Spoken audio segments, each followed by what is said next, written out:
जी बिस्मिल्लाहिर्रहमानिर्रहीम। अस्सलाम वालेकुम। आज हम लोगों ने नेक्स्ट सेक्शन शुरू करना था जो कि फाइनेंस से रिलेटेड है। ये 3 चैप्टर जो हैं, 9वां 10वां और 11वां चैप्टर जो हमारी बुक के अंदर हैं, ये फाइनेंस से रिलेटेड हैं और ये पार्ट बी शुरू हो गया बुक का। तो अब हम इसको शुरू करते हैं। तो फाइनेंस का मतलब क्या होता है?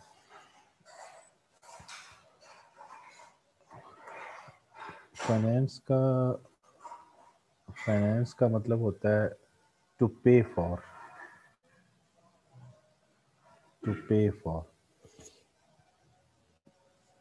इसका मतलब ये है कि आपने अपने अखराजात को क्या करना है, पूरा करना है। तो यहाँ पर जो पहली चीज़ समझने वाली है वो ये है कि एक इकॉनमी के अंदर जब हम ये बात करते हैं कि कौन कौन से मेन सेक्टर्स होते हैं जिनके अंदर फाइनेंस की ज़रूरत पड़ती है, यानी जिनको अपने एक्सपेंडिचर्स को पूरा करना होता है, तो उनमें हमें 4 मेन सेक्टर्स नज़र आते हैं। वो 4 मेन सेक्टर्स कौन कौन से हैं? एक को हम पर्सनल सेक्टर कहते हैं, ये देखें, पर्सनल सेक्टर जिसमें हाउस होल्ड्स और इंडिविजुअल्स शामिल हैं।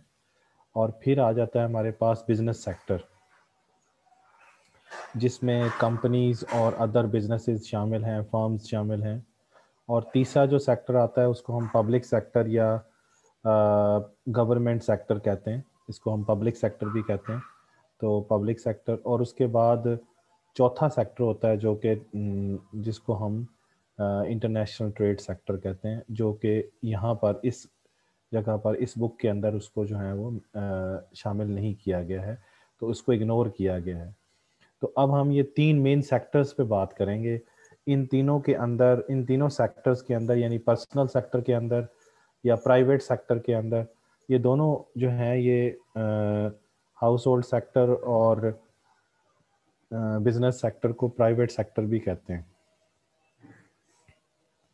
प्राइवेट सेक्टर, तो प्राइवेट सेक्टर, और ये जो है ये पब्लिक सेक्टर है। This is public sector. तो इसका मतलब ये है कि प्राइवेट सेक्टर्स और पब्लिक सेक्टर्स के अंदर हमने ये चीज़ चेक करनी है कि मूवमेंट ऑफ मनी जो है वो कैसे होती है। यानी पीपल के अंदर, इंस्टीट्यूशंस के अंदर, या इकोनॉमिक सिस्टम के अंदर, सॉरी। तो फ्लो ऑफ फंड्स जो है, तो फ्लो ऑफ फंड्स का मतलब ये है कि मूवमेंट ऑफ मनी है। मूवमेंट ऑफ मनी किन के अंदर होगी? पीपल और इंस्टीट्यूशंस के अंदर। तो वो कैसे होती है? और ये जो फ्लो ऑफ फंड्स है, इसको अगर हम थोड़ा सा एक मैकेनिज़्म के ज़रिए समझ लें, ये मैं आपको समझाता हूँ। Just a minute.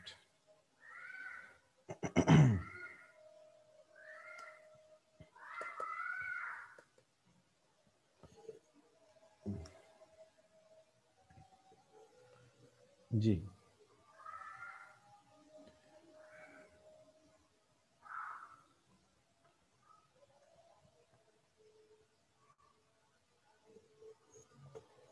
ये देखें,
जी, यहाँ पे समझते हैं।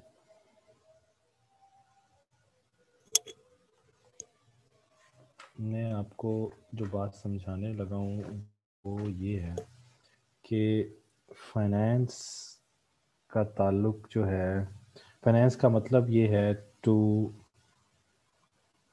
पे फॉर। टू पे फॉर का मतलब ये है कि पूरा करना। किसको पूरा करना है? अपने जो लार्ज एक्सपेंडिचर्स है ना, उनको आपने पूरा करना है। जैसे कि अभी मैंने आपको ये बताया था कि एक्चुअली दो किस्म की मखलूक होती है। एक वो होती है जो कि जिनको हम सेवर्स कहते हैं, ठीक है। और दूसरी तरफ जो होते हैं वो बैंक होते हैं, और इनका जो ताल्लुक होता है वो होता है इन्वेस्टर के साथ। अब इसका मतलब ये है कि सेवर वो लोग हैं जिन लोगों के पास जो है वो फंड्स हैं, जिनके पास सरप्लस, ये सरप्लस यूनिट्स हैं, सरप्लस यूनिट्स हैं, जिनके पास पैसा है। और इन्वेस्टर वो हैं जो कि जिनके पास पैसा नहीं है, ये डेफिसिट यूनिट्स हैं। अब इनको सेवर्स के पास जब पैसा होता है तो वो पैसा लेके बैंक के पास चले जाते हैं और वो अपना पैसा यहाँ पे डिपॉजिट करवा देते हैं। और जब वो ये पैसा अपना यहाँ पे डिपॉजिट करवाते हैं तो इसे फॉर एग्जांपल डिपॉजिट करवा दिया 100 रुपये, तो 100 रुपये बैंक में जमा करवा दिया इसने। तो बैंक जो है वो इसको, इस चीज़ का क्या करता है, इसका मुआवजा देता है, इसका इनाम देता है और इसको सूद देता है यानी। और उस सूद का नाम है deposit rate. That is called deposit rate. समझ रहे हैं? इसका मतलब ये हुआ कि जब भी सेवर पैसा बैंक में जमा करवाएगा तो बैंक उसको उसका एक सूद देगा और उस सूद का नाम होगा डिपॉजिट रेट। फिर बैंक क्या करेगा, ये पैसा उठाकर इन्वेस्टर को दे देता है। और इन्वेस्टर जो है जब ये कर्जा लेता है तो इन्वेस्टर बैंक को सूद देता है। तो जो सूद इन्वेस्टर बैंक को पे करता है, उस इंटरेस्ट रेट को हम कहते हैं लैंडिंग रेट। समझ रहे हैं ना? इसको हम क्या कहते हैं? लैंडिंग रेट कहते हैं। तो अब ये दो तरह के इंटरेस्ट रेट हैं, यानी इंटरेस्ट रेट जो हैं वो दो तरह के हो गए। एक डिपॉजिट रेट हो गया और दूसरा जो है हमारे पास क्या हो गया, लैंडिंग रेट हो गया। ये दोनों इंटरेस्ट रेट हैं। डिपॉजिट रेट वो इंटरेस्ट रेट है जो बैंक सेवर को पे करता है, यानी ये बैंक क्या करता है, बैंक पे करता है टू डिपॉजिटर्स, यानी कौन है वो, सेवर्स। और ये जो लैंडिंग रेट है ये इन्वेस्टर पे करता है, इन्वेस्टर पेज टू बैंक। यानी इसका मतलब ये हुआ कि दोनों इंटरेस्ट रेट हैं। और ये जो नॉर्मली जब लैंडिंग रेट जो होता है वो डिपॉजिट रेट से ग्रेटर देन होता है, यानी landing rate is greater than deposit rate. इसकी वजह ये है कि बैंक ने अगर फॉर एग्जांपल डिपॉजिट रेट 10% दिया है तो इनसे वो लैंडिंग रेट जो है वो 20% लेगा। तो इसका मतलब ये है कि 20% में से 10% वो सेवर को दे देगा और 10% बैंक खुद अर्न करेगा। समझ आ गई? और इस चीज़ को हम कहते हैं interest rate spread. That is called interest rate spread. और वो क्या होता है, landing rate minus deposit rate. जैसे लैंडिंग रेट कितना था 20% और डिपॉजिट रेट कितना था 10%, तो इंटरेस्ट रेट स्प्रेड कितना आ जाएगा, 10% आ जाएगा, जो कि बैंकों का मुनाफा है। तो ये क्लियर होगी सारी बातें कि सेवर्स कौन होते हैं। सेवर एक्चुअली सरप्लस यूनिट्स होते हैं और इन्वेस्टर जो होते हैं वो डेफिसिट यूनिट्स होते हैं।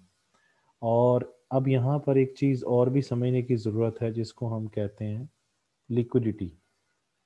लिक्विडिटी का मतलब ये है कि the ease with which any asset can be converted into cash without losing its nominal value and low transaction cost। इसका मतलब ये है कि लिक्विडिटी का मतलब मैं समझा रहा हूँ आपको। लिक्विडिटी का मतलब है ईज। ईज का मतलब है आसानी। कितनी आसानी से आप किसी भी एसेट को कन्वर्ट करते हैं किसके अंदर, कैश के अंदर। तो जितनी जल्दी आप किसी भी एसेट को कैश में कन्वर्ट करेंगे वो उतना ही लिक्विड होगा। और जब आप उसको कैश में कन्वर्ट करें तो उसकी जो नॉमिनल वैल्यू है वो कम होनी चाहिए। और जब आप उसको कन्वर्ट करवाएं तो कन्वर्ट करवाने पे जो उसकी कॉस्ट आती है वो भी लो होनी चाहिए, जिसे लो ट्रांजैक्शन कॉस्ट कहते हैं। इसका मतलब ये है कि ज़्यादातर जो लोग बात करते हैं तो लिक्विडिटी का मतलब वो बजाते खुद कैश ले लेते हैं। तो इसका मतलब कैश सबसे ज़्यादा दुनिया में जो लिक्विड है वो खुद कैश है। अब कैश में ही तमाम एसेट्स ने क्या करना होता है, कन्वर्ट होना होता है। तो जैसे फॉर एग्जांपल आपका एक घर है, घर ने भी किस में कन्वर्ट हो जाना है, कैश में। आपके पास गोल्ड है, उसने भी कैश में कन्वर्ट हो जाना है। इसी तरीके से आपके पास कार है, उसने भी कैश में कन्वर्ट हो जाना है। आपके पास बाइक है, उसने भी कैश में कन्वर्ट हो जाना। तो जो कुछ भी है उसने कैश में कन्वर्ट होना है। अब देखना ये है कि कितनी जल्दी वो कैश में कन्वर्ट होता है। फॉर एग्जांपल आपका घर जो है किसी ऐसे इलाके में है जो कि इतना ज़्यादा डेवलप नहीं है, तो वो कितनी जल्दी कैश में कन्वर्ट होगा। और एक आपका घर ऐसी जगह पे है जो बहुत ज़्यादा डेवलप एरिया है, तो वो कितनी जल्दी कैश में कन्वर्ट होगा। तो जो डेवलप्ड एरिया में होगा वो ज़्यादा जल्दी कैश में कन्वर्ट हो जाएगा, उसे हम कहेंगे कि वो घर ज़्यादा लिक्विड है। और जो आपका ज़्यादा लेस लेस डेवलप इलाके में होगा वो जल्दी कैश में कन्वर्ट नहीं होगा, वो लेस लिक्विड होगा। इसी तरीके से फॉर एग्जांपल आपके पास एक बाइक है और वो बाइक फॉर एग्जांपल आपके पास यामा है, और दूसरी दो बाइक हैं आपके पास, एक आपके पास होंडा CD70 है। तो कौन सी जल्दी कैश में कन्वर्ट हो जाएगी जब आप बाज़ार में बेचने के लिए जाएंगे? तो आप देखेंगे कि होंडा जो है वो जल्दी कैश में कन्वर्ट हो जाएगी जो दूसरी बाइक की निस्बत। तो आप कहेंगे कि होंडा बाइक ज़्यादा लिक्विड है। तो लिक्विडिटी का मतलब ये है कि कौन सी चीज़ कैश में कितनी जल्दी होती है। ये यानी लिक्विडिटी के जो मेयार है ना, वो एक तो ईज है, आसानी है, और एक है कि उसकी नॉमिनल वैल्यू जो है वो लूज कम से कम हो, और दूसरा ये है कि उसके ऊपर लो ट्रांजैक्शन कॉस्ट है। ये दोनों क्राइटेरियन छोड़ भी दें तो एक इम्पॉर्टेंट क्राइटेरियन जो है वो ईज है कि कितनी जल्दी कैश में कन्वर्ट होती है। जैसे मैं आपको पढ़ा रहा हूँ तो ये भी किस में कन्वर्ट हो जाएगा, कैश में। यानी सर्विसेज भी कैश में कन्वर्ट हो जाती हैं, लेकिन कितनी जल्दी मुझे चेक मिलेगा, अगर मुझे आज बढ़ा रहा हूँ और आज ही मुझे चेक मिल जाता है या आज ही पेमेंट हो जाती है, तो ये मेरा सर्विसेज हाईली लिक्विड कहलाएंगी। समझ आ गई? तो लिक्विडिटी का मतलब ये है कि कितनी जल्दी आप किसी भी एसेट को, किसी भी सर्विस को कितनी जल्दी आप कैश में कन्वर्ट कर सकते हैं। या लिक्विडिटी का मतलब है कैश, या कैश में कितनी जल्दी कन्वर्ट कर सकते हैं। समझ गए? जब आपके पास लिक्विडिटी होती है तो आपको क्या फ़ायदा होता है? आपको एक फ़ायदा ये होता है कि आपके पास इंस्टेंट परचेजिंग पावर होती है। इंस्टेंट परचेजिंग पावर यानी आप जब चाहें कोई भी चीज़ जो है वो खरीद सकते हैं। ये सबसे इम्पोर्टेंट फ़ायदा है उसका। अच्छा, अब लिक्विडिटी क्लियर हो गया। लिक्विडिटी से आगे चलें। तो एक और टर्म जो मैं समझा रहा हूँ that is called interest. Interest का मतलब है सूद। आप लोगों ने कई दफ़ा ये वर्ड जो है वो सुना हुआ है। तो अब लिक्विडिटी की डेफिनेशन जो की गई है, बहुत सारे लोगों ने की है, उसमें एक डेफिनेशन की हुई है जे एम केन्स ने। जे एम केन्स, ये ब्रिटिश इकोनॉमिस्ट था, इसने डेफिनेशन की है। इसने कहा था कि interest is a reward which is given due to parting with liquidity for a specified period of time। इसका ये डेफिनेशन है लिक्विडिटी इंटरेस्ट की। इसने कहा है कि लिक्विडिटी एक इनाम है। रिवॉर्ड का क्या मतलब है? इनाम है, यानी सूद जो है वो एक इनाम है जो कि इसलिए दिया जाता है क्योंकि आप लिक्विडिटी से महरूम हो जाते हैं। पार्टिंग विद लिक्विडिटी का मतलब है लिक्विडिटी से जुदा हो जाना। पार्टिंग विद जो है उसका मतलब होता है जुदा हो जाना, अलग हो जाना। और डिपार्चर आपने सुना होगा, जुदा होने की जगह। तो पार्टिंग विद लिक्विडिटी का मतलब है लिक्विडिटी से जुदा होने की वजह से आपके पास, अगर आप अपनी लिक्विडिटी किसी को दे देते हैं तो उस लिक्विडिटी को देने की वजह से आपको एक इनाम मिलेगा। उस इनाम का नाम है सूद। और वो जो आप लिक्विडिटी से महरूम होते हैं वो एक ख़ास टाइम पीरियड के लिए होते हैं। एक स्पेसिफाइड पीरियड ऑफ टाइम के लिए आप महरूम होते हैं। इसीलिए जब भी कोई भी शख्स या कोई भी इदारा अपनी अपनी लिक्विडिटी या अपना कैश किसी को देता है तो वो उससे महरूम होता है, तो उसका इनाम उसको दिया जाता है।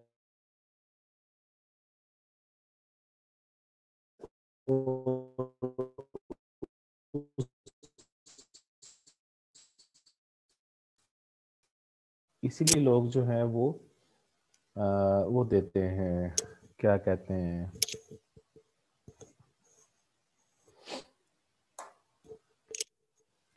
सूद देते हैं। ठीक है ना जी। अच्छा, अब अगर फॉर एग्जांपल मैंने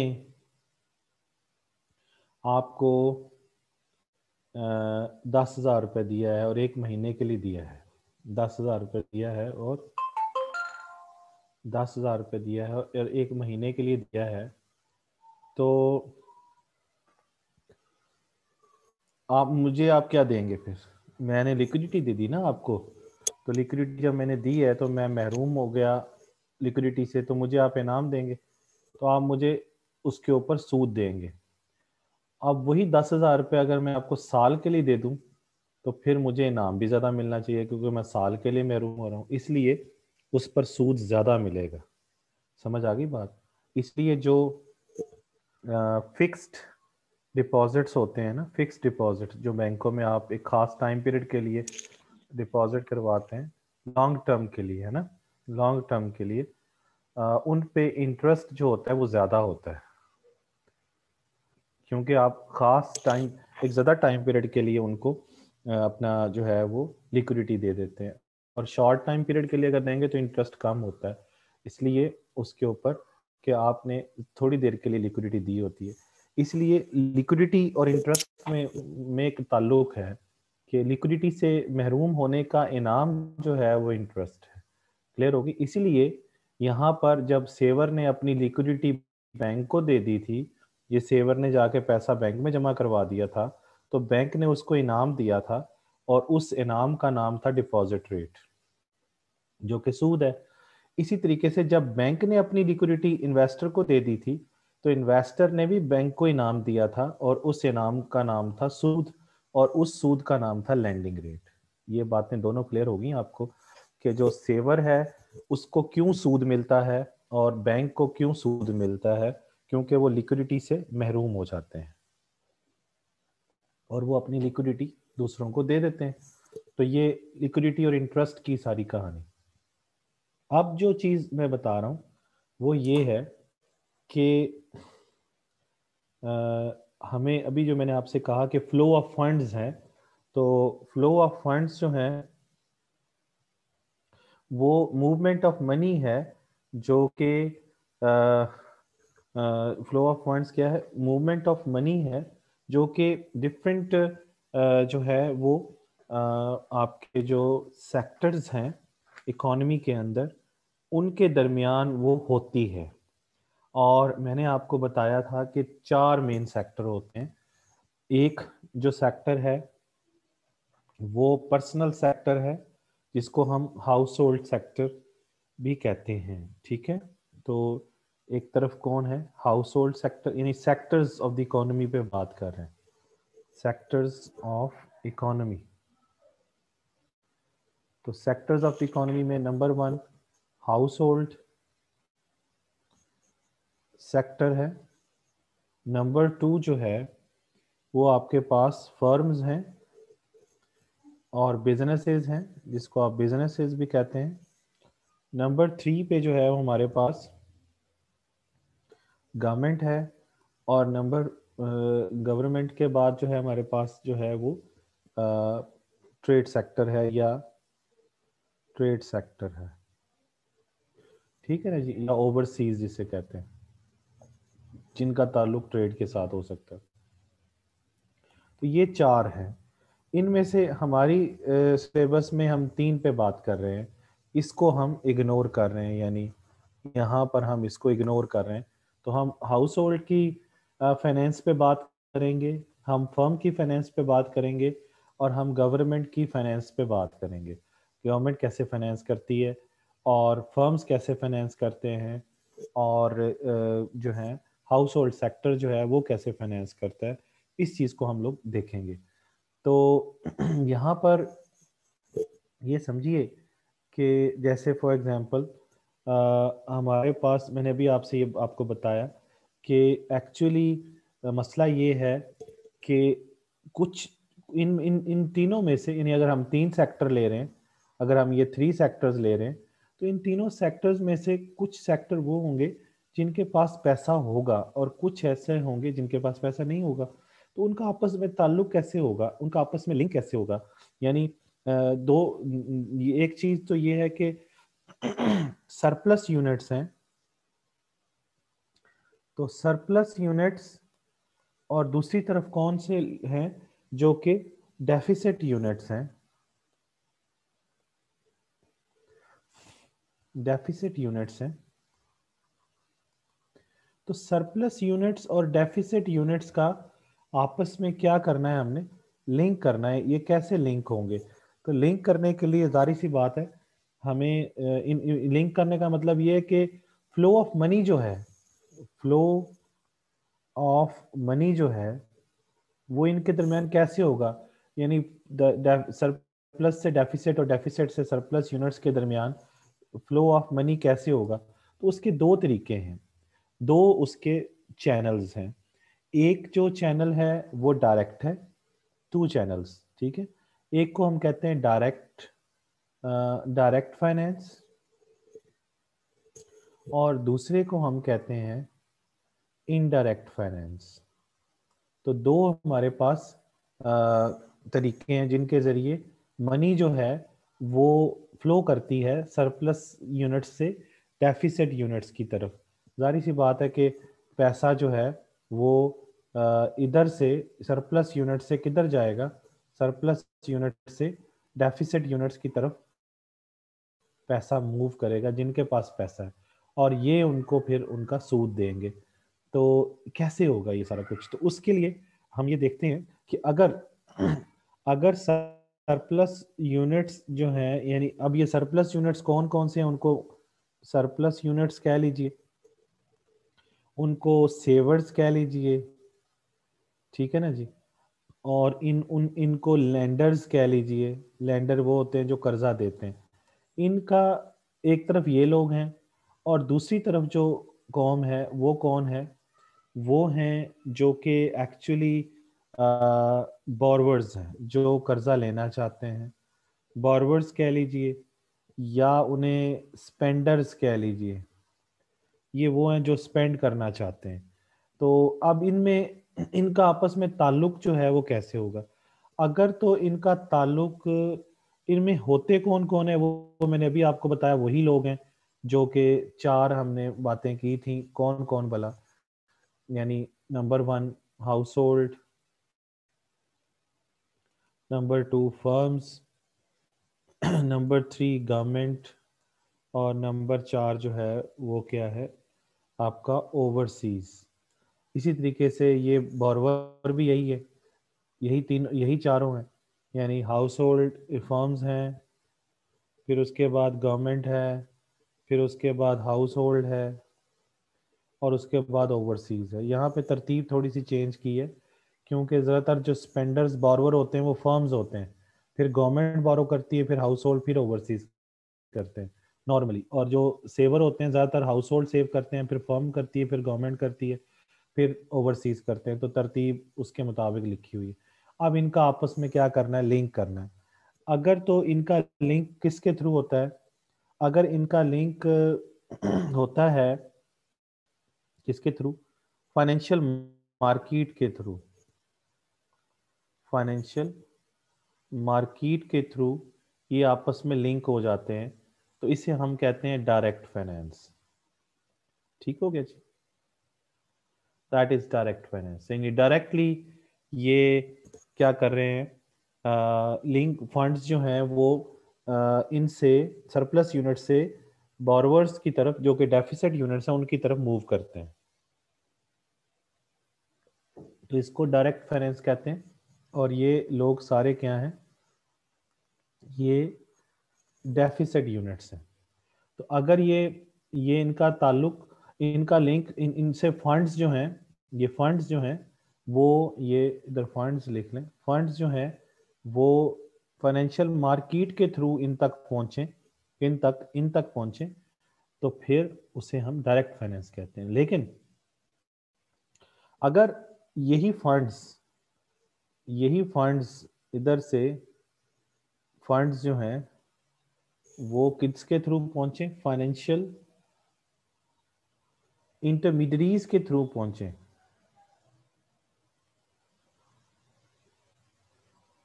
फाइनेंशियल इंटरमीडियरीज के थ्रू फंड्स जो हैं वो इन तक पहुंच जाएं। किन तक भला? ये जो बोरवर्स हैं या स्पेंडर्स हैं या डेफिसिट यूनिट्स हैं, तो अगर फाइनेंशियल इंटरमीडियरीज के थ्रू पहुंचे तो इसको जनाब हम क्या कहते हैं? इसको हम इनडायरेक्ट फाइनेंस कहते हैं।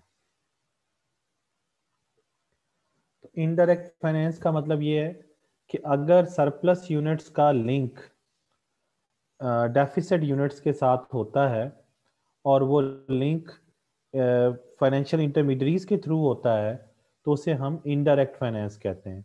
और अगर इन सरप्लस यूनिट्स का लिंक डेफिसिट यूनिट्स के साथ अगर फाइनेंशियल मार्केट के थ्रू होता है, तो उसे हम डायरेक्ट फाइनेंस कहते हैं। ठीक हो गया? तो ये फ़र्क समझ आ गया कि लिंक जो होता है वो दो तरह से होता है, या तो डायरेक्टली होता है फाइनेंशियल मार्केट के ज़रिए, या इनडायरेक्टली होता है फाइनेंशियल इंटरमीडियरी के ज़रिए। अभी हमें ये दोनों लफ्ज़ भी समझने हैं कि फाइनेंशियल मार्केट और फाइनेंशियल इंटरमीडियरी में क्या फ़र्क है, ये भी समझते हैं। लेकिन सो फार सिर्फ ये समझने की कोशिश किया है कि जो दो तरह के लोग होते हैं, जो सरप्लस होते हैं या डेफिसिट यूनिट्स होते हैं, उनके दरमियान फ्लो ऑफ फंड्स जो है वो मूव कैसे करता है। या तो फाइनेंशियल मार्केट के थ्रू करता है जिसे डायरेक्ट फाइनेंस कहते हैं, या फिर इनडायरेक्टली फाइनेंशियल इंटरमीडियरी के थ्रू करता है, उसको इनडायरेक्ट फाइनेंस कहते हैं हम लोग। ठीक हो गया? हम्म।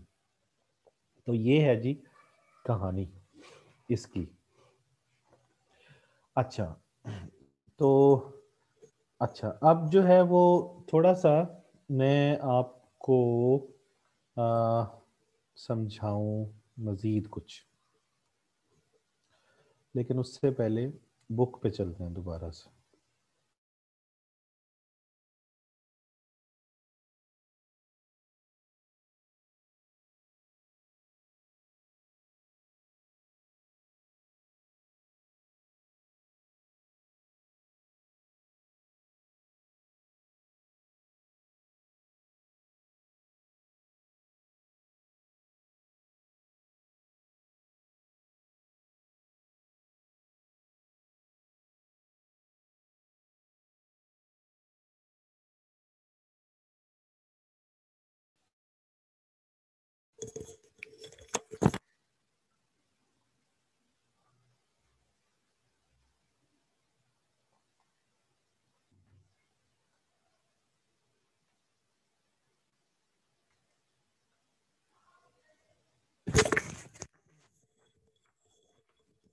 जी, तो वापस ये देखिए, यहाँ पर अब हमने जो पहली चीज़ थी वो मैंने आपको बता दी कि फ़्लो ऑफ फंड्स का क्या मतलब है। फ़्लो ऑफ फंड्स जो है वो क्लियर हो गया।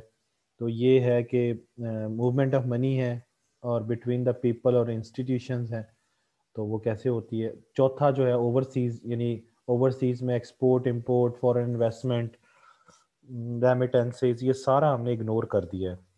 ये यानी जो हमारा इंटरनेशनल सेक्टर है ना, उसको इग्नोर कर दिया। तो अब हम सिर्फ इन तीन के दरमियान ही पढ़ने लगे हैं। किसके दरमियान? एक हाउस होल्ड के दरमियान फाइनेंस कैसे होती है, फिर एक बिजनेस सेक्टर के अंदर फाइनेंस कैसे होता है, और फिर गवर्नमेंट सेक्टर के अंदर जो है वो फाइनेंस कैसे होता है, ये देखते हैं हम लोग। तो इसमें जो नेक्स्ट टॉपिक है वो है need for the financial intermediation. तो फाइनेंशियल इंटरमीडिएशन की क्या ज़रूरत है, फाइनेंशियल इंटरमीडिएशन होता क्या है, पहले तो ये समझना चाहिए। और फिर ये समझना है कि फाइनेंशियल इंटरमीडियरी क्या होता है, ये भी समझना पड़ेगा। ये थोड़ा सा काम करे तो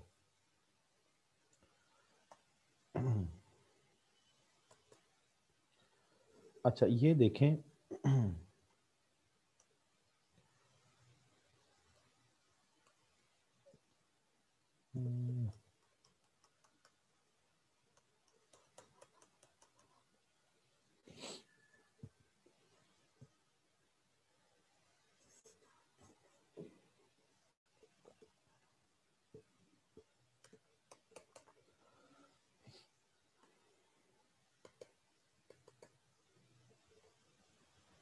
ये काम नहीं कर रहा दोबारा से।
जी आवाज़ आ रही है?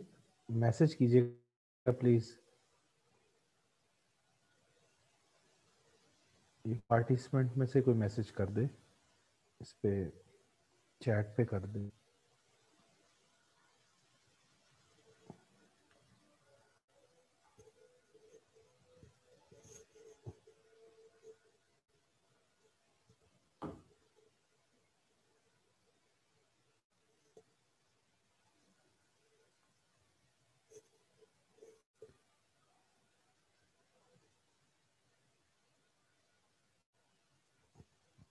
जी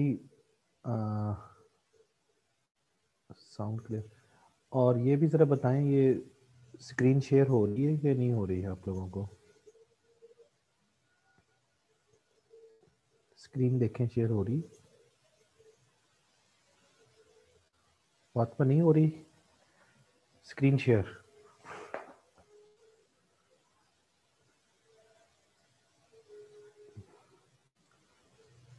साउंड क्लियर है, स्क्रीन नहीं शेयर हो रही। हो रही है, हो रही है ना शेयर? सर जी स्क्रीन शेयर हो रही है, चलें ठीक है, थैंक यू वेरी मच। अच्छा जी, तो मैं आपसे डिस्कशन कर रहा था, ये थोड़ी सी हो जाती हैं चीज़ें ऊपर नीचे। जी जस्ट अ मिनट।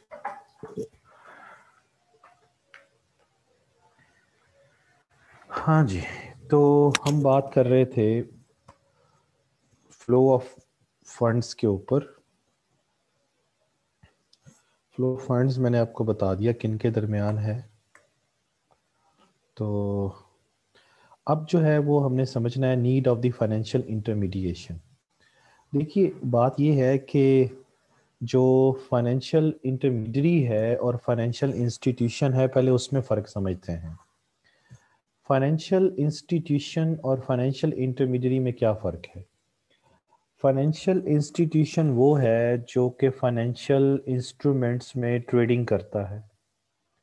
जो भी फाइनेंशियल इंस्टीट्यूशन फाइनेंशियल इंस्ट्रूमेंट्स की ट्रेडिंग करेगा वो फाइनेंशियल इंस्टीट्यूशन होगा। ठीक हो गया। अब अगले ही क्वेश्चन पैदा हो जाता है कि फाइनेंशियल इंस्ट्रूमेंट क्या होता है।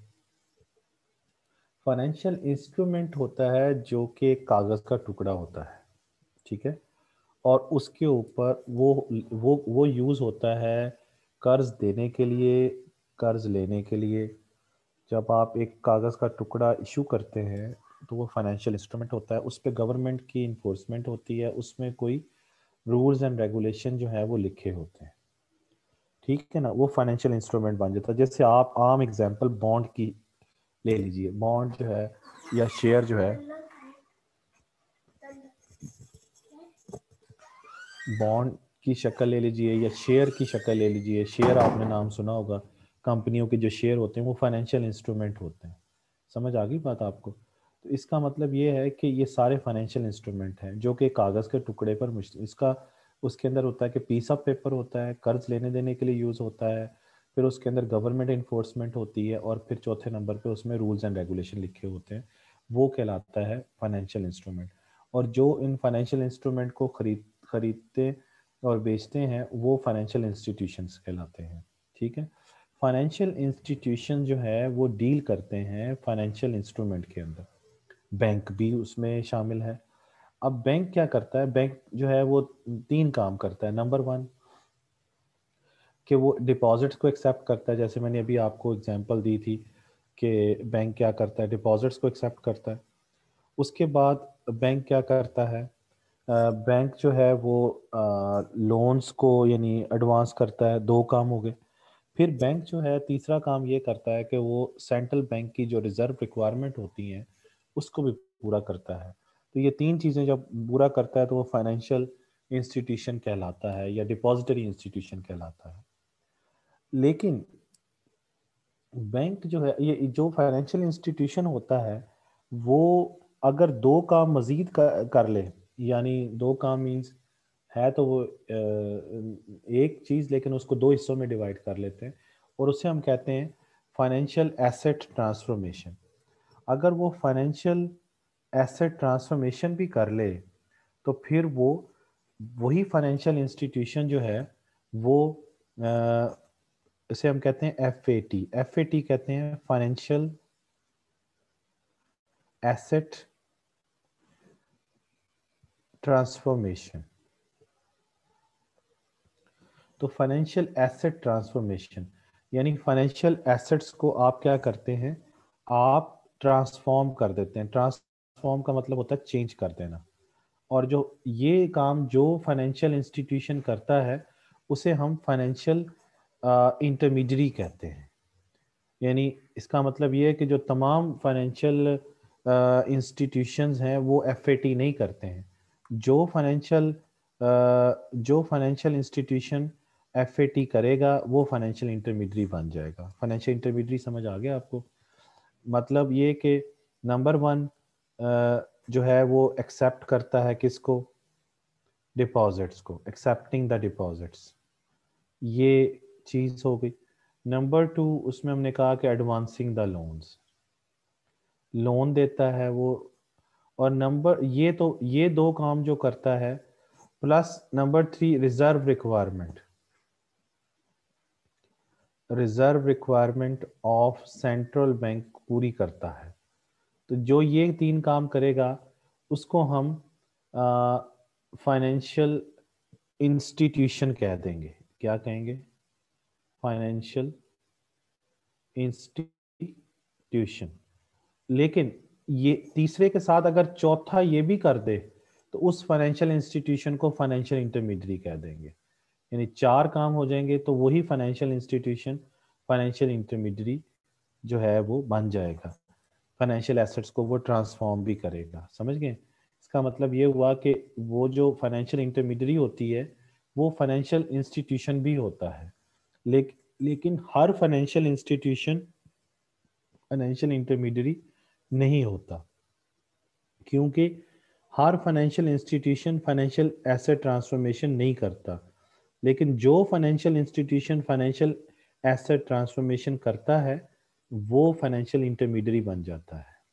यानी इसका मतलब ये हुआ कि any financial institution which deals in financial asset transformation is called financial intermediary। उसको हम financial intermediary कह देंगे। यानी every financial intermediary is a financial institution, but every financial institution is not financial intermediary। समझ गए? ये चौथा फंक्शन जो ऊपर परफॉर्म करेगा जो फाइनेंशियल इंस्टीट्यूशन, वो फाइनेंशियल इंस्टीट्यूशन फाइनेंशियल इंटरमीडियरी होगा। तो फाइनेंशियल एसेट्स को वो क्या करता है? ट्रांसफॉर्म करता है। तो फाइनेंशियल इंटरमीडियरी समझ आ गई। यहाँ पे इसने ये बताया है कि फाइनेंशियल इंटरमीडियरी क्या है। फाइनेंशियल इंटरमीडियरी में आपको मजीद समझाता हूँ। यहाँ पे देखें, इसी चैप्टर के अंदर आपको यहाँ पे नजर आएगा। ये मैं दोबारा से फाइनेंशियल पहले इंटरमीडियरी समझा दूंगा आपको। ये देखें, ये देखें, ये रहा, ये है फाइनेंशियल इंटरमीडियरीज। इसने लिखा है कि financial intermediaries are the institutions which channels funds from savers to borrowers। ये डेफिनेशन फाइनेंशियल इंटरमीडियरी की एक वीक डेफिनेशन है, लेकिन जो एक स्ट्रॉन्ग डेफिनेशन है उसमें ये है जो मैंने अभी आपसे कहा कि वो फाइनेंशियल एसेट ट्रांसफॉर्मेशन करते हैं। और फाइनेंशियल एसेट ट्रांसफॉर्मेशन 2 हिस्सों में डिवाइड होती है, एक ये और एक ये। यानी एक मैच्योरिटी ट्रांसफॉर्मेशन करते हैं और एक जो है वो रिस्क ट्रांसफॉर्मेशन करते हैं। ये दोनों मिलकर इसे क्या कहते हैं? इसे कहते हैं फाइनेंशियल एसेट ट्रांसफॉर्मेशन। यानी फाइनेंशियल एसेट ट्रांसफॉर्मेशन भी 2 हिस्सों में डिवाइड होती है।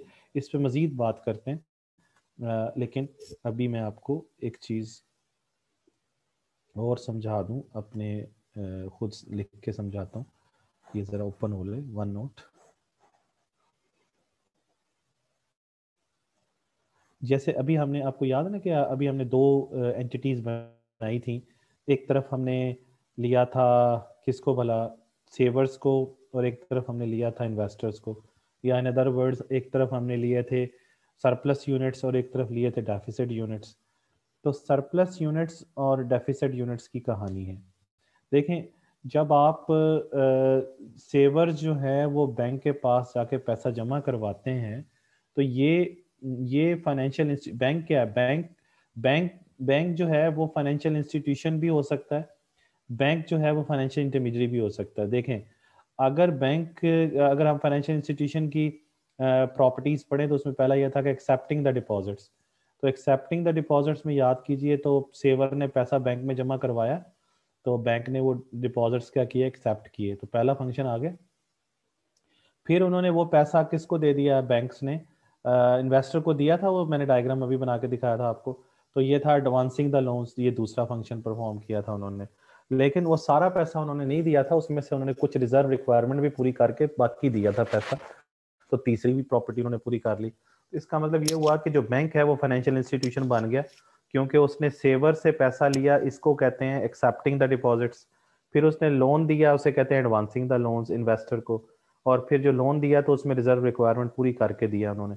तो तीन बातें पूरी होगी, तो इससे ये साबित हुआ कि बैंक जो है वो एक फाइनेंशियल इंस्टीट्यूशन है। ठीक है ना।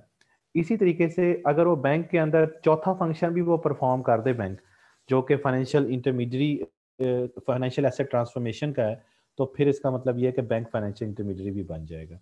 तो जो भी फाइनेंशियल इंस्टीट्यूशन जो है वो फाइनेंशियल एसेट ट्रांसफॉर्मेशन करता है, वो फाइनेंशियल इंटरमीडियरी बन जाता है। जैसे मैं आपको यहाँ पे बताऊं कि फॉर एग्जांपल जो फाइनेंशियल इंटरमीडियरीज होती हैं वो क्या करती हैं, मेच्योरिटी को ट्रांसफॉर्म कर देती हैं। ये तमाम फाइनेंशियल इंस्टीट्यूशन ये नहीं कर सकते कि मेच्योरिटी ट्रांसफॉर्म कर दें। मेच्योरिटी ट्रांसफॉर्म का मतलब ये है कि एक फाइनेंशियल इंस्ट्रूमेंट जो होता है उसकी एक मेच्योरिटी होती है जिस पे जाके वो एक्सपायर हो जाता है।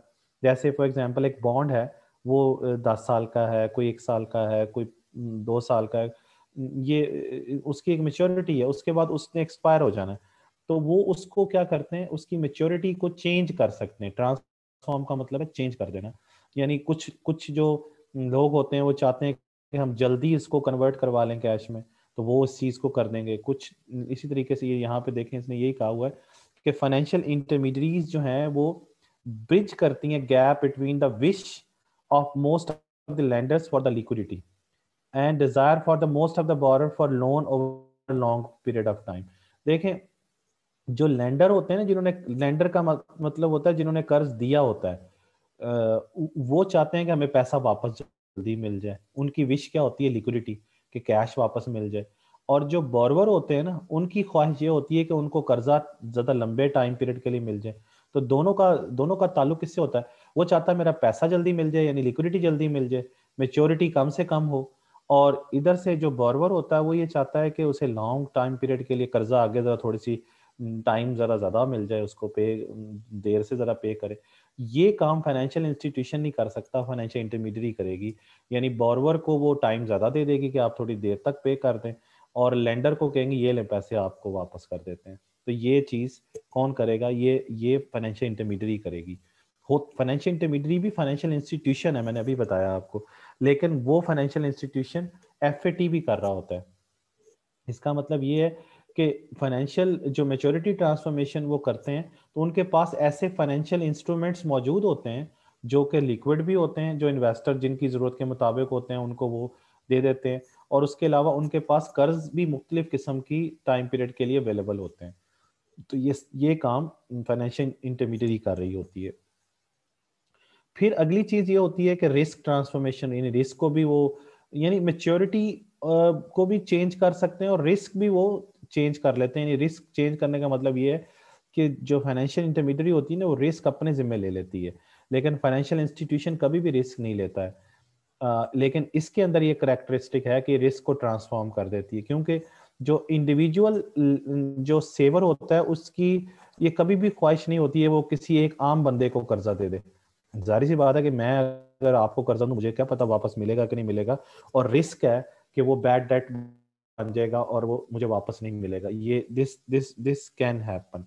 इसलिए फाइनेंशियल इंटरमीडियरी क्या करती है, वो बहुत सारे सेवर्स से क्या करती है, बोरो करती है। जब आप एज ए सेवर बैंक के पास पैसा जमा करवाते हैं ना, ये जाके सेवर ने बैंक में पैसा जमा कराया, तो इसका दूसरा मतलब यह है कि बैंक ने आपसे कर्जा ले लिया है। इस चीज को कहते हैं एक्सेप्टिंग द डिपॉजिट्स। ये पहला जो मैं आपसे बात कर रहा था ना, एक्सेप्टिंग द डिपॉजिट, ये पहला फंक्शन। और इनका दूसरा मतलब ये है कि सेवर ने बैंक को कर्जा दे दिया है, समझ रहे ना बात। और वो जाहिर सी बात है कि यही चीज मैं आपसे कह रहा हूँ कि financial intermediary can borrow from number of different savers. Saving saver ने जो पैसा बैंक को दिया होता है वो एक्चुअली बैंक उसको कर्जा कंसिडर कर रहा होता है, और इसलिए बैंक उसके ऊपर आपको सूद भी दे रहा होता है, ठीक है ना जी। और फिर वो वही पैसा जो है वो किसको प्रोवाइड कर देते हैं, उन उन बंदों को करते हैं जो कि समझते हैं कि इनको जो है वो रिस्क कम से कम है, या रिस्क जो है ना इतना ज़्यादा नहीं है। तो ये फाइनेंशियल इंटरमीडियरी ये काम करी। और इसके बाद अगली चीज़ मैंने आपको समझाई थी कि बैंक जो है वो ये पैसा किसको देता है, इन्वेस्टर को। तो ये जो दूसरा फंक्शन है, यानी इसको कहते हैं, ये पहला जो है ये है एक्सेप्टिंग द डिपॉजिट्स, दूसरा है advancing the loans. Advancing the loans ये दूसरा है। तो ये दो काम जो कर रहा है वो बैंक कर रहा है ना, तो बैंक इसका मतलब फाइनेंशियल इंस्टीट्यूशन हो गया, लेकिन बैंक एफएटी नहीं कर रहा। अगर बैंक जो है ये मैच्योरिटी ट्रांसफॉर्मेशन भी कर रहा है और रिस्क ट्रांसफॉर्मेशन भी कर रहा है, तो बैंक को फिर हम बैंक जो फाइनेंशियल इंस्टीट्यूशन है उसको हम फाइनेंशियल इंटरमीडियरी कहेंगे, समझ रहे हैं। तो फाइनेंशियल इंटरमीडियरी क्या क्या करता है, मैंने अभी आपको बताया कि फाइनेंशियल इंटरमीडियरी 4 काम करता है। 4 काम कौन कौन से करता है ये मैंने अभी आपको यहाँ पे लिख के समझाई थी, जिसमें से पहले 3 जो करता है उसे फाइनेंशियल इंस्टीट्यूशन कहते हैं, चौथा करेगा तो फाइनेंशियल इंटरमीडियरी कहलाएगा। जैसे ये देखें मैंने अभी आपको लिख के समझाया था, ये 3 काम जो करेगा उसे फाइनेंशियल इंस्टीट्यूशन कहेंगे, और चौथा भी अगर कर लेगा साथ तो उसे हम क्या कहेंगे, फाइनेंशियल। ये 4 जो करेगा उसे फाइनेंशियल इंटरमीडियरी कहेंगे, अगर पहले 3 करेगा तो उसे फाइनेंशियल इंस्टीट्यूशन कहेंगे, ठीक है। इसलिए मैंने कहा था कि every financial intermediary is a financial institution, but every financial institution is not a financial intermediary. Okay, ये मैंने आपको फाइनेंशियल इंस्टीट्यूशन और फाइनेंशियल इंटरमीडियरी में फर्क समझाया। अभी हम फाइनेंशियल इंटरमीडियरी पे मजीद बात भी करते हैं कि फाइनेंशियल इंटरमीडियरी के क्या क्या फायदे हैं हमें। तो फाइनेंशियल इंटरमीडियरी का एक फायदा तो ये है, ये एडवांटेजेस की मैं बात कर रहा हूँ, advantages of the financial intermediaries. एक तो ये है कि वो एफएटी करती है। एफएटी 2 है, एक फाइनेंशियल एसेट ट्रांसफॉर्मेशन में मैच्योरिटी ट्रांसफॉर्मेशन है और एक रिस्क ट्रांसफॉर्मेशन है। ये दोनों मैंने आपको बताया भी है। मजीद उसके फायदे क्या हैं वो अभी हमने पढ़ चुके हैं। पहला कि ईज ऑफ सेविंग, ये वही बात है जो एक्सेप्टिंग द डिपॉजिट्स है, नहीं समझ आई। एक्सेप्टिंग द डिपॉजिट्स पहली जो बात जो फाइनेंशियल इंस्टीट्यूशन। दूसरा है प्रोवाइडिंग लिक्विडिटी, ये दूसरी वही बात है। एडवांसिंग द लोन्स, ये लोन को एडवांस करते हैं, ये दो बातें वही हैं।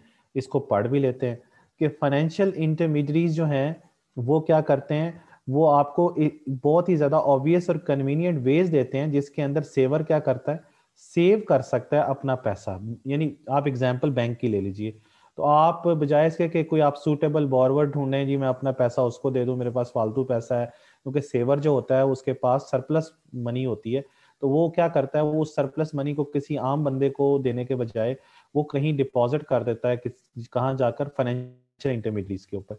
और फाइनेंशियल इंटरमीडियरीज जो है उसको उसके ऊपर क्या देती हैं, इंटरेस्ट देती हैं, जारी सी बात है। अगर वो डिपॉजिट नहीं करता तो कोई ना कोई फाइनेंशियल इंस्ट्रूमेंट वहां से खरीद लेता है और उसके ऊपर भी इंटरेस्ट मिलता रहता है।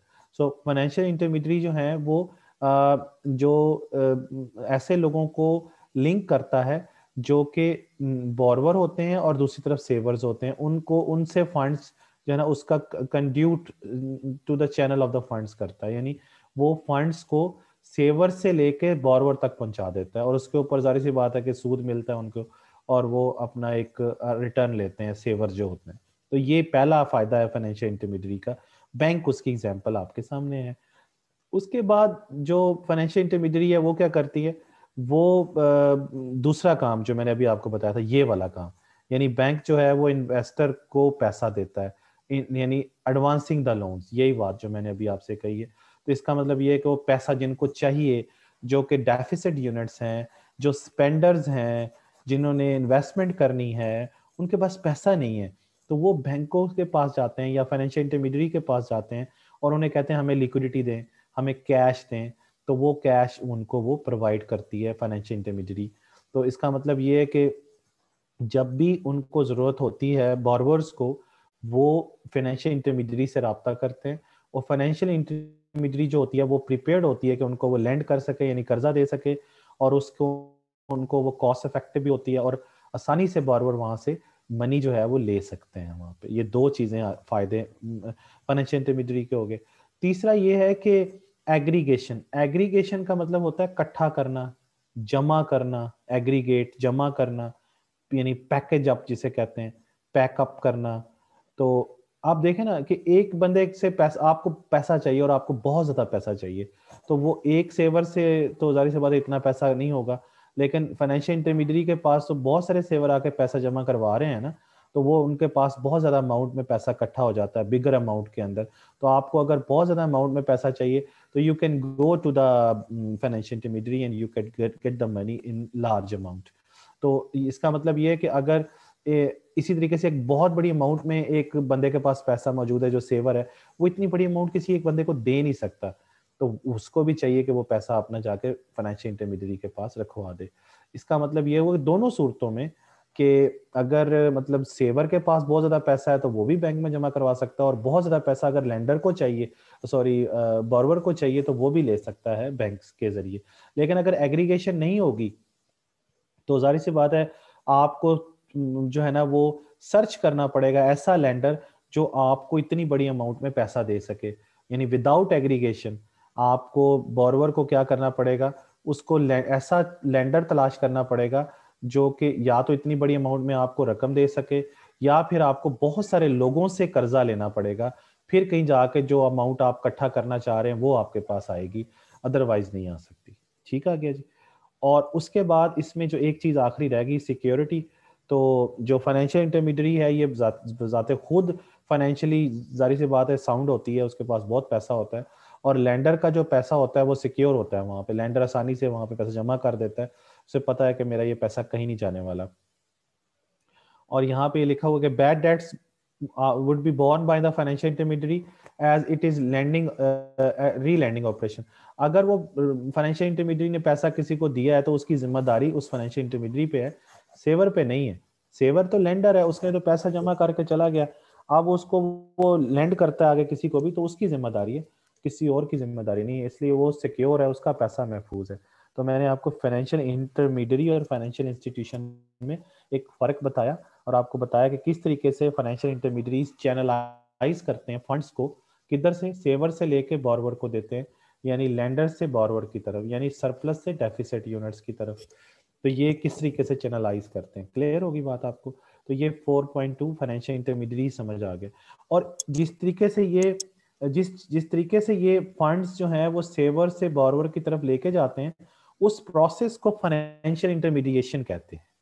उस प्रोसेस को क्या कहते हैं, फाइनेंशियल इंटरमीडिएशन कहते हैं। जैसे कि यहाँ पे आप देखिए जो पहला पहला टॉपिक था, ये आखिरी टॉपिक था, दोनों मैंने मैच करके पढ़ाए हैं आपको। लुक एट दिस, ये देखिए इसमें यहाँ पे लिखा हुआ है कि, ये मैं थोड़ा सा यहाँ से मिटाऊं तो, हाँ जी, यहाँ पे देखिए, यहाँ पे लिखा हुआ है कि the rational for the financial intermediary such as banks who, यानी रैशनल मींस के फाइनेंशियल इंटरमीडियरी की जरूरत क्यों है, जरूरत उसकी वजह क्या है, कि वो लिंक प्रोवाइड करते हैं कि मनी को वो ट्रांसफर करते हैं किधर से, सेवर से बोरोवर की तरफ, और इस ट्रांसफर प्रोसेस का नाम है फाइनेंशियल इंटरमीडिएशन। समझ आ गई, इस ट्रांसफर प्रोसेस का क्या नाम है, फाइनेंशियल इंटरमीडिएशन। अच्छा, अब यहाँ पर जो टॉपिक है वो तो है, पहले मैंने पढ़ाया फाइनेंशियल इंस्टीट्यूशन, फाइनेंशियल इंटरमीडियरी, अब जो टॉपिक है वो है फाइनेंशियल इंटरमीडिएशन। फाइनेंशियल इंटरमीडिएशन मैंने अभी आपको समझाया कि transfer process between the, transfer process of money और funds from savers to borrowers या lenders to borrowers is called financial intermediation. अब ये तो प्रोसेस है, अब इसकी जरूरत क्यों है, क्यों जरूरत पेश आती है सेवर्स को और जो लैंडर्स को यानी बोरोवर्स के साथ लिंक करने की जरूरत क्यों आती है, तो उसकी वजह क्या है, उसकी वजह ये है, इसने यहाँ पे बताया है कि जी बार्टर इकोनॉमी जो होती है उसमें, बार्टर इकोनॉमी के अंदर इनकम और एक्सपेंडिचर, ये मैं यहाँ से मिटा दूं ताकि आपको मजीद समझाऊं मैं। यहीं पे लिख के समझाऊंगा।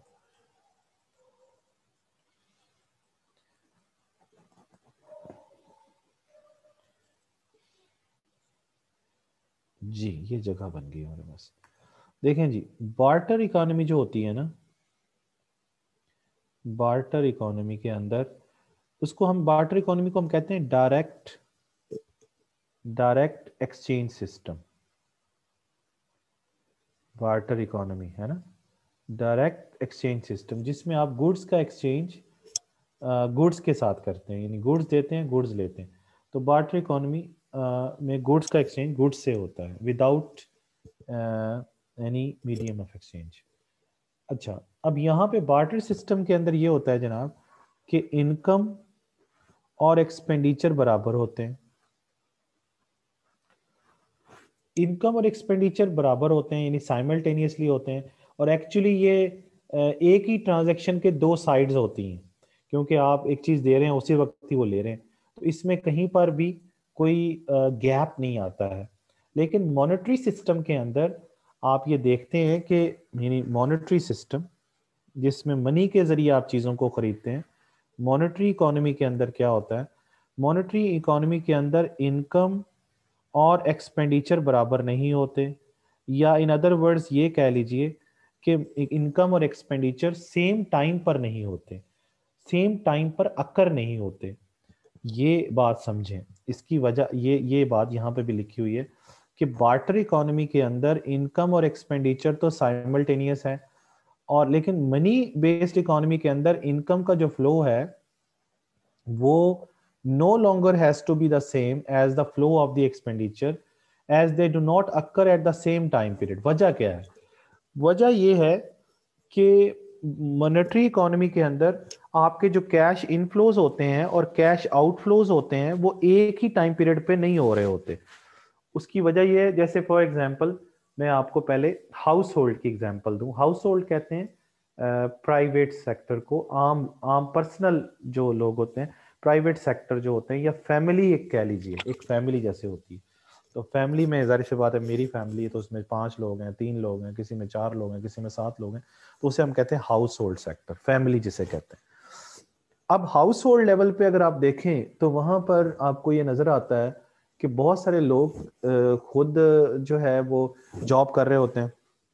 जब वो जॉब करते हैं फॉर एग्जांपल, तो उनकी जो इनकम और एक्सपेंडिचर एक ही टाइम पीरियड पे नहीं हो रहे होते। यानी फॉर एग्जांपल कुछ लोगों को मंथली जो है वो एक इनकम मिलती है, तो वो पहली तारीख को इनकम मिल गई, और एक्सपेंडिचर उनका पूरा महीना होते रहते हैं, ठीक है ना। ये नहीं होता कि आज आपने एक्सपेंडिचर किया और साथ ही आपको इनकम मिल गई अगले दिन। ऐसा भी होता है, लेकिन ये चीज वो उनके यहाँ होती है जहाँ पे डेली डेली वेजेस लोग होते हैं। वहां पर इन डेली वेजेस के लिए इनकम और एक्सपेंडिचर उनके सेम होते हैं। लेकिन जहां पर एक टाइम पीरियड के बाद आपको इनकम मिलती है, उनके इनकम और एक्सपेंडिचर बैक वक्त नहीं हो रहे होते, साइमल्टेनिटी नहीं होती उनके अंदर, या उनको एक और अल्फाज में ये कह लीजिए कि वहां पर लैक ऑफ सिंक्रोनाइजेशन होता है। यानी लैक ऑफ सिंक्रोनाइजेशन मींस कि सिंक्रोनाइज नहीं होती, यानी साइमल्टेनिटी नहीं होती, मतलब एक ही वक्त में रिसीट्स और पेमेंट्स नहीं हो रही होती। तो लैक का मतलब है ना होना, synchronisation means within the same time, within the same time receipts और पेमेंट आपको नहीं मिल रहे होते, यानी they do not have to occur at the same time, ये वाली बात है। तो इसको lack of synchronisation between the receipts and payment. तो इस वजह से इनके अंदर जाहिर सी बात है कि उनको अगर एक महीने बाद उनको मिलने हैं पैसे, तो ये एक पहली तारीख को पैसे मिले हैं, फिर 30 को मिले, तो उन्होंने इस इनकम को पूरे 30 दिन के अंदर स्प्रेड करना होता है और अपने अखराजात करने होते हैं। और जाहिर सी बात है बाज़ औक़ात नहीं भी पूरे होते, तो उनकी जब नहीं पूरे होते तो उनको खर्चा पूरा करने के लिए कर्जा भी लेना पड़ता है, डेट लेना पड़ता है, कर्जा लेना पड़ता है। समझ रहे ना बात? तो ये चीज समझने की जरूरत है कि जरूरी नहीं है कि आप अपनी इनकम को सारे के सारे को वो पूरा भी कर सकें। तो इसका मतलब ये हुआ कि जो मनी इकोनॉमी होती है ना, उसके अंदर या मॉनेटरी इकोनॉमी के अंदर इनकम और एक्सपेंडिचर बराबर नहीं होते, या इन अदर वर्ड्स आपके जो कैश इनफ्लोज होते हैं, कैश इनफ्लोज जो होते हैं वो बराबर नहीं होते किसके, कैश आउटफ्लोज के। ये प्रॉब्लम, जब ये नहीं होते तो फिर आपको कर्जा लेना पड़ता है। क्योंकि आपके वो दोनों चीजें मैच नहीं कर रही होती। यहाँ यही चीज बिजनेसेस में भी होता है, क्योंकि बिजनेसेस में चले जाएं तो उनको भी ये नहीं होता कि आज उन्होंने कोई चीज बनाई है तो साथ ही उनको पैसे वापस मिल गए बेच के। जैसे एक फर्म है, एक फैक्ट्री है, वो उसने एक चीज बनाई तो उसने सबसे पहले होलसेलर को बेची, होलसेलर ने रिटेलर को बेची, रिटेलर ने फिर कंज्यूमर को बेची। तो वो पैसा वापस भी इसी तरह ही आना है, कंज्यूमर से आना है रिटेलर की तरफ, रिटेलर से आना है होलसेलर की तरफ, होलसेलर से फैक्ट्री के पास आना है। तो उसमें एक टाइम पीरियड जो है वो रिक्वायर्ड होता है। इसका मतलब है कि इनकम वापस, उनको वापस जो पैसे मिलने हैं फर्म को, उसमें एक टाइम लगेगा। तो that this shows the lack of synchronisation between the receipts and payments. तो ये चीज ये है कि ये दोनों चीजें एक ही टाइम पीरियड पे नहीं हो रही थी। इस तरह गवर्नमेंट में भी ऐसे ही होता है कि गवर्नमेंट खर्चे करती है, गवर्नमेंट इन्वेस्टमेंट करती है, या बिजनेसेस ऐसे करती हैं, या गवर्नमेंट करती है। तीनों किस्म के सेक्टर्स जो है इनके यहाँ लैक ऑफ सिंक्रोनाइजेशन होती है रिसीट्स और पेमेंट के अंदर, यानी इनके यहाँ इनकम और एक्सपेंडिचर एक ही टाइम पीरियड पे नहीं हो रहे होते। ये बात समझे, ठीक है ना जी। इसी वजह से उन लोगों को क्या करना पड़ता है, उन लोगों को कर्जा लेना पड़ता है। और ये शॉर्ट टर्म में भी ऐसे ही होता है, मीडियम टर्म में भी और लॉन्ग टर्म में भी, कि उनके रिसीट्स और पेमेंट जो है वो वेरी करते हैं टाइम पीरियड के मुताबिक। अब जाहिर सी बात है, जब ये चीज होगी, ये एक प्रॉब्लम है, लैक ऑफ सिंक्रोनाइजेशन, यानी इनकम और एक्सपेंडिचर जब बराबर नहीं होंगे तो व्हाट वुड यू डू, आपको फिर कर्जा लेना पड़ता है, जिसे हम डेट कहते हैं, DEBT, डेट। इसमें बी साइलेंट है, डेट, डेट कहते हैं, या इसे क्या कहते हैं, क्रेडिट। तो आपको कर्जा लेना पड़ता है, कर्जा लेने या इसको हम कहते हैं लोन। तो ये एक ही चीज है, डेट, क्रेडिट और लोन। यानी जब भी आपकी इनकम और एक्सपेंडिचर बराबर नहीं होंगे, और आपके एक्सपेंडिचर अगर आपकी इनकम से ज्यादा है, तो you have to take the loan. और यही चीज वो यहाँ पे ये कह रहे हैं कि या तो आपको लोन लेना पड़ेगा। दो चीजें हो सकती है ना, या तो इनकम बराबर नहीं है एक्सपेंडिचर के, तो इसके दो मतलब है। एक मतलब ये है कि इनकम जो है वो ज्यादा हो सकती है एक्सपेंडिचर से। दूसरी चीज ये हो सकती है कि इनकम क्या हो सकती है, कम हो सकती है एक्सपेंडिचर से। ये दो मतलब है। अगर तो ये चीज है, इनकम ज्यादा हो जाती है एक्सपेंडिचर से, तो फिर तो आप सेवर बन जाएंगे। और अगर आप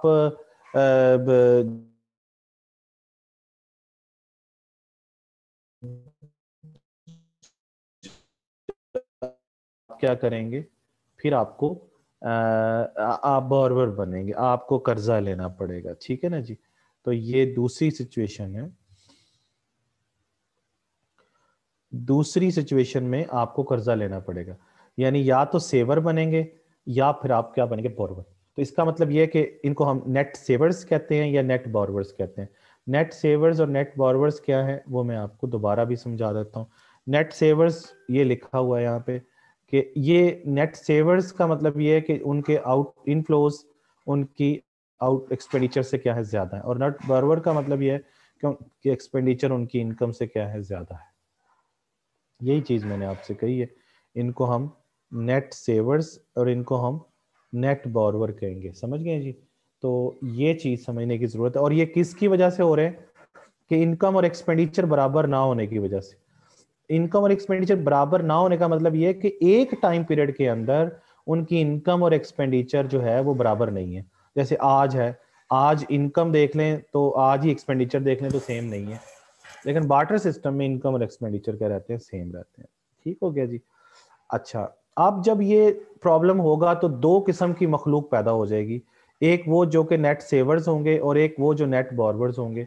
और इनको हम जाहिर सी बात है, इनको अभी पढ़ के आए हैं कि इनको हम सरप्लस यूनिट्स कहते हैं और इनको हम डेफिसिट यूनिट्स कहते हैं।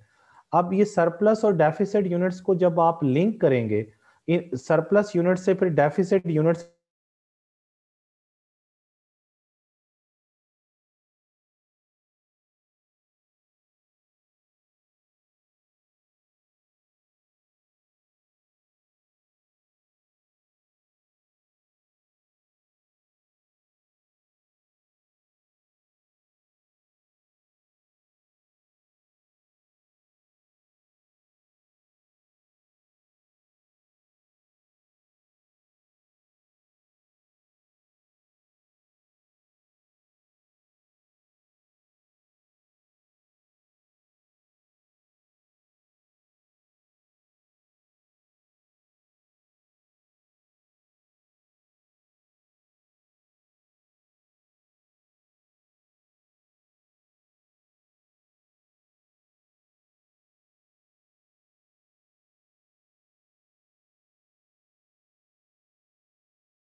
जी प्लीज़ ज़रा थोड़ा बताइएगा दोबारा से कि कहाँ तक मेरा ख्याल फिर डिस्कनेक्ट हुआ था।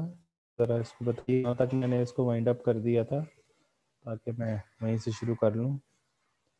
कोई थोड़ा ऐसे डिस्कनेक्ट हुआ है थोड़ी देर के लिए। ये ज़रा इधर लिख दें, क्वेश्चन आंसर वाले सेशन उस पर लिख दें, ज़रा मुझे लिख के बताएं कहाँ तक हुआ है।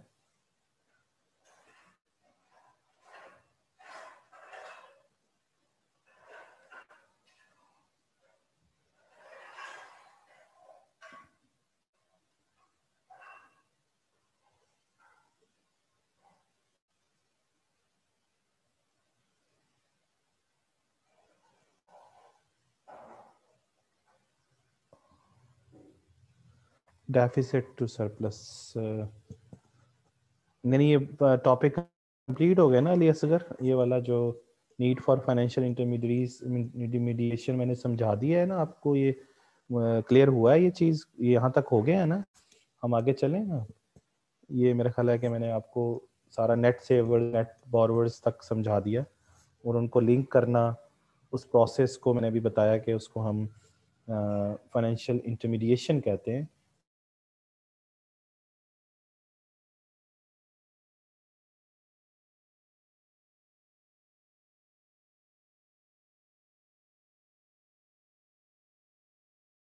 How to link the savers financial intermediation, yes यहाँ तक क्लियर हो चुका है ना। कहाँ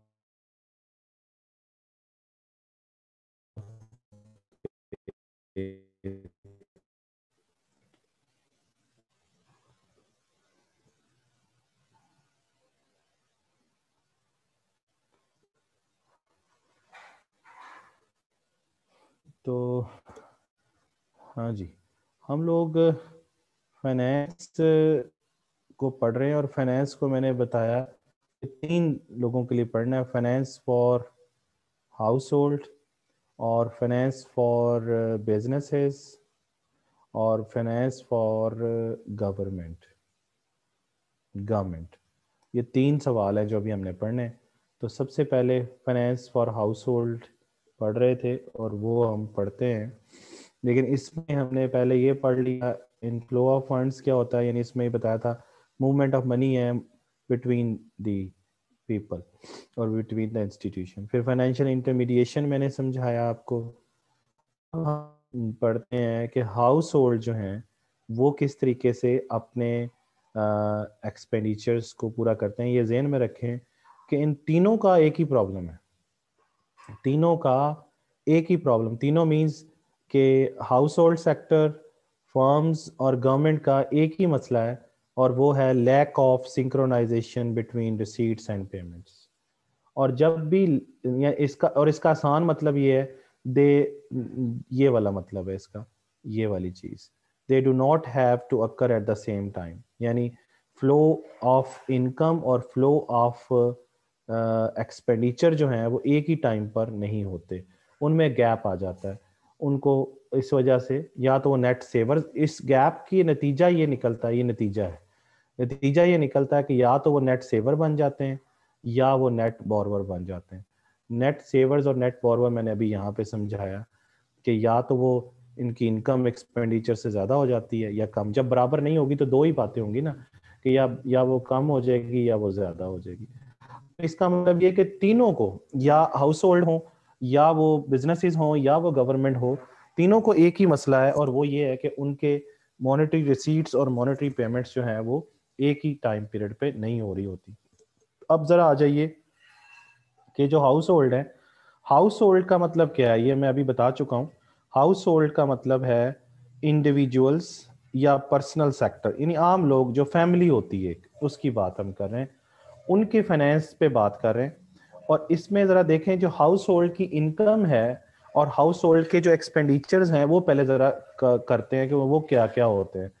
तो हाउस होल्ड के इनकम और हाउस होल्ड के एक्सपेंडिचर्स क्या क्या होते हैं। तो हाउस होल्ड के इनकम में अगर हम चले जाएं, इसको मैं मिटा दूं ज़रा आपको समझाने के लिए, ये मिटा के यहाँ पे समझाता हूँ। यहीं पे देखें, जो हाउस होल्ड की इनकम है, यानी उनकी, ये उनकी दो चीज़ें, एक उनकी इनकम और एक उनका क्या, एक्सपेंडिचर। दो चीज़ों की बात कर रहे हैं। इनकम कहाँ कहाँ से लेते हैं? नंबर वन, ये आम लोग जो हैं या तो वो रोजगार से लेते हैं, यानी कहीं पे जॉब कर रहे होंगे, एम्प्लॉयमेंट से। नंबर टू, वो कहाँ से इनकम ले सकते हैं? उनके पास पहले ही पैसा बैंक में पड़ा हुआ है, सेविंग से। नंबर थ्री, वो उनको पैसा कहाँ से मिलता है? वो इन्वेस्टमेंट कर सकते हैं कहीं ना कहीं पे, है ना जी। कहीं इन्वेस्टमेंट कर देंगे, वहां से पैसा आना शुरू कर देगा। नंबर चार, हो सकता है कि उन्हें कोई सोशल सिक्योरिटी, हमारे मुल्क में तो इतना ज़्यादा नहीं है सोशल सिक्योरिटी के बेनिफिट। सोशल सिक्योरिटी, पेंशन है हमारे मुल्क में, तो पेंशन से पैसा आता है। सोशल सिक्योरिटी में ये होता है कि गवर्नमेंट जो होती है वो बेरोजगार लोगों को अनएम्प्लॉयमेंट अलाउंस देती है डेवलप कंट्रीज के अंदर। उनको उनकी एजुकेशन फ्री होती है, उनकी हेल्थ फ्री होती है। उसे सोशल सिक्योरिटी फंड कहते हैं, सोशल सिक्योरिटी फंड, ठीक है ना जी। Social security fund. तो ये इनकम के आने के सोर्स मैंने बताए हैं कि हाउस होल्ड जो होते हैं उनके पास पैसा कहाँ से आता है। तो जॉब करके आता है, या वो सेविंग उनके पास होती है, या इन्वेस्टमेंट से पैसा आता है, या वो सोशल सिक्योरिटी या पेंशन से आ रहा होता है उनके पास। इसी तरीके से जो उनके एक्सपेंडिचर्स होते हैं आम लोगों के, house hold means common people, तो वो कहाँ से खर्चे कौन कौन से करते हैं? तो उनके तीन तरह के खर्चे होते हैं। एक क्या होते हैं, शॉर्ट टर्म होते हैं। शॉर्ट रन, शॉर्ट टर्म उनकी नीड्स होती हैं। Number one, short term needs होती हैं उनकी। नंबर टू, उनकी मीडियम टर्म कुछ नीड्स होती हैं, मीडियम टर्म नीड्स होती हैं। और तीसरे नंबर पे उनकी कोई लॉन्ग टर्म नीड्स भी होती हैं, लॉन्ग टर्म नीड्स होती हैं। ये तीन तरह के उनके एक्सपेंडिचर होते हैं। इसका मतलब ये हुआ कि शॉर्ट टर्म नीड्स कौन कौन सी होती हैं? शॉर्ट टर्म नीड्स होती हैं जैसे फूड है, शेल्टर है, क्लॉथिंग है, ये उनकी शॉर्ट टर्म नीड्स होती हैं। और इसी तरीके से उनकी लॉन्ग टर्म नीड्स होती हैं कि उन्होंने घर खरीदना है, कार खरीदनी है, ठीक है ना जी। ये जैसे यहाँ पे आपको नजर आ रहा है शॉर्ट टर्म नीड, ये शॉर्ट टर्म नीड्स हैं, ये लॉन्ग टर्म नीड्स हैं, या अखराजात कह लीजिए। तो शॉर्ट टर्म के अंदर क्या है कि उन्होंने डे टू डे एक्सपेंडिचर के लिए उनके पास पैसा होना चाहिए, है ना जी। डे टू डे एक्सपेंडिचर करने के लिए उनके पास कोई कैश होना चाहिए।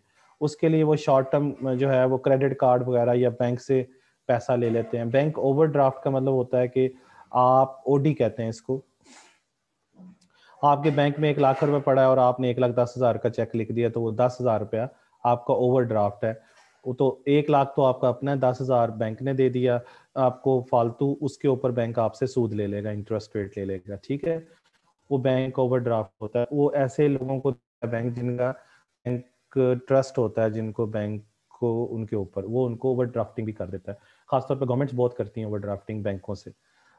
तो शॉर्ट टर्म के लिए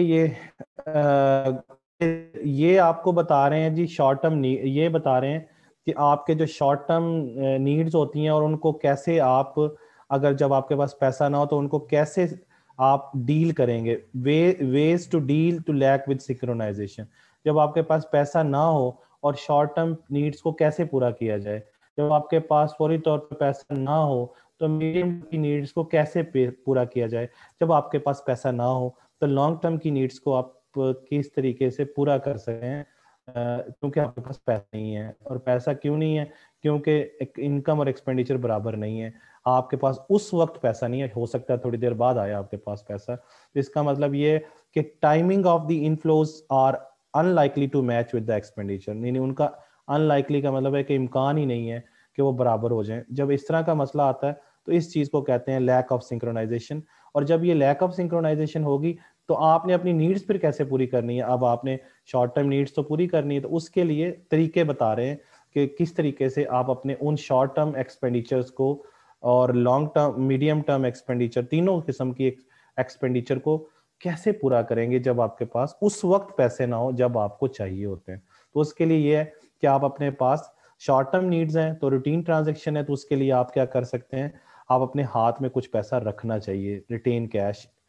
फिर आप क्रेडिट फंक्शन यूज कर सकते हैं शॉर्ट टर्म, जैसे बैंक से क्रेडिट कार्ड लेके कर सकते हैं, या बैंक से ओवरड्राफ्ट लेके अपने शॉर्ट टर्म की नीड्स को पूरा कर सकते हैं। इसके अलावा वो ये कहते हैं कि आप सरप्लस वाले दिनों के अंदर, जब आपके पास इनकम ज्यादा होती है, आपके पास रिसीट्स ज्यादा होते हैं पेमेंट से, उन दिनों में जब आपके पास सेविंग ज्यादा हो जाए तो वो सेविंग करके रखें, और उनको जब नेट डेफिसिट का दौर आए, जब आपके पास अखराजात ज्यादा हो, तो उस दौर में उससे उसको फाइनेंस कर लें, यानी पूरा कर लें। ठीक है ना जी, ये तरीका है, यानी अच्छे दिनों में बचा के रखें और बुरे दिनों में उनको यूज कर लें। फिर दूसरा ये है जी, मीडियम टर्म की जो आपकी नीड्स हैं उनको कैसे पूरा करेंगे।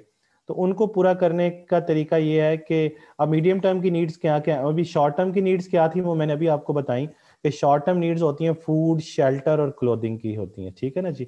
और जो मीडियम टर्म की नीड्स होती हैं, वांट्स होती हैं, वो क्या होती हैं कि उन्होंने कोई मोर एक्सपेंसिव आइटम खरीदने हैं, या इनफ्रीक्वेंट परचेज करनी है, जो मतलब फ्रीक्वेंटली नहीं करते, ऐसे एकदम आ जाती है कोई चीज आपको करनी पड़ जाती है, यानी मेडिसिन पे खर्चा हो जाता है या कोई और हो जाता है, तो आप जो है ना उसको करना पड़ जाता है, आपको हॉलीडे आ जाती है या कोई समथिंग लाइक दैट। तो उसके लिए क्या है कि फिर वही बात है कि आप सेव करके रखें अपने पास, बैंक में एक अकाउंट ओपन करें, डिपॉजिट करें अकाउंट, पैसा वहां पे जमा करें। फिर यह है कि आप मनी को क्या कर लें, बोरो कर लें, और फिर क्या करें, उसको फिर एक टाइम पीरियड के बाद वापस कर दें। उसके लिए आपको बैंक से कर्जा लेना पड़ेगा, या हायर परचेज या लीजिंग या दूसरे जो फाइनेंस एग्रीमेंट्स होते हैं वो करने पड़ेंगे। तीसरा तरीका ये है, ये आपको तरीके बता रहे हैं कि आपने अपनी तीनों किस्म की जो एक्सपेंडिचर्स हैं या नीड्स हैं उनको कैसे पूरा करना है जबकि आपके पास पैसा उस वक्त ना हो। तो लॉन्ग टर्म जो नीड्स हैं वो, यानी आपने घर खरीदना है, आपने कोई रिटायरमेंट प्लानिंग करनी है या कोई कुछ करना है, तो उसके लिए क्या करें, आप कोई लॉन्ग टर्म फाइनेंशियल इंस्ट्रूमेंट खरीद लें। फाइनेंशियल इंस्ट्रूमेंट मीन्स कोई बॉन्ड खरीद लें, कोई शेयर खरीद लें, कोई पेंशन प्लान ले लें, कोई इंश्योरेंस करवा लें वगैरह वगैरह। फिर मॉर्गेज किसे कहते हैं, मॉर्गेज कहते हैं जिसमें आप ज़मीन से कोई जो है ना वो कर्जा लेते हैं, यानी ज़मीन जिसमें इन्वॉल्व हो रही होती है, लैंड इन्वॉल्व हो रही होती है। तो mortgage are the loan use to acquire an asset, typically a property. और उसमें क्या होता है कि land as a collateral use हो रही होती है, कोलेट्रल कहते हैं जमानत के तौर पर, या लैंड के लिए आप कर्जा ले रहे होते हैं या लैंड को जमानत के तौर पर रख के फिर कर्जा ले रहे होते हैं, दोनों कर्जों को आप मॉर्गेज लोन कहते हैं। ठीक है, तो ये भी आप कर सकते हैं जी। इसका मतलब ये है जी कि आ गया कि जो आम लोग होते हैं उनकी इनकम कहाँ से आती है, उनके एक्सपेंडिचर कौन कौन से होते हैं, फिर अगर उनमें इनकम और एक्सपेंडिचर में साइमल्टेनिटी ना हो, उनमें सिंक्रोनाइजेशन ना हो, तो फिर उन एक्सपेंडिचर को पूरा करने के तरीके क्या क्या हैं। उसके बाद दूसरा जो टॉपिक है वो है फाइनेंस फॉर द फर्म्स। तो ये मेरा ख्याल है कि हम इसको फिर कल पे रखते हैं, कल इसको मज़ीद इस पे डिस्कशन करेंगे और आगे चलेंगे। ठीक हो गया जी, थैंक यू वेरी मच। कोई क्वेश्चंस आपके हैं तो बताइए, कोई बात आपको समझ आ गई हो।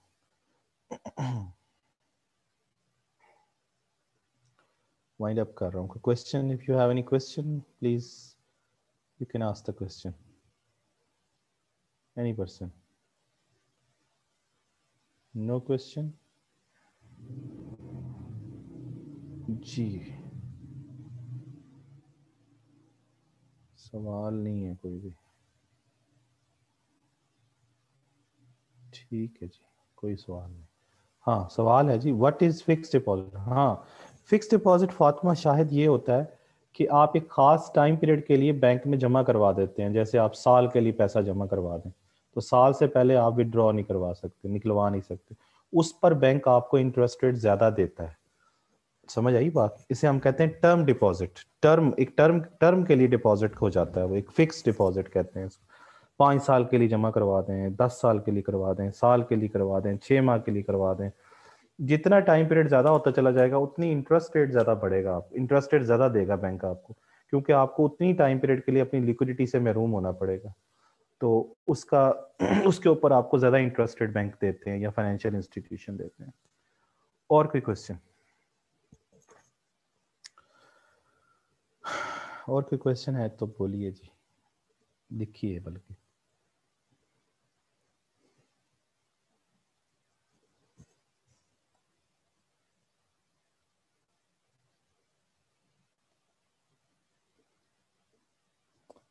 जी,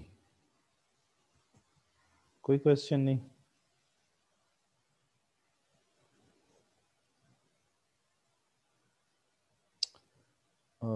ओके,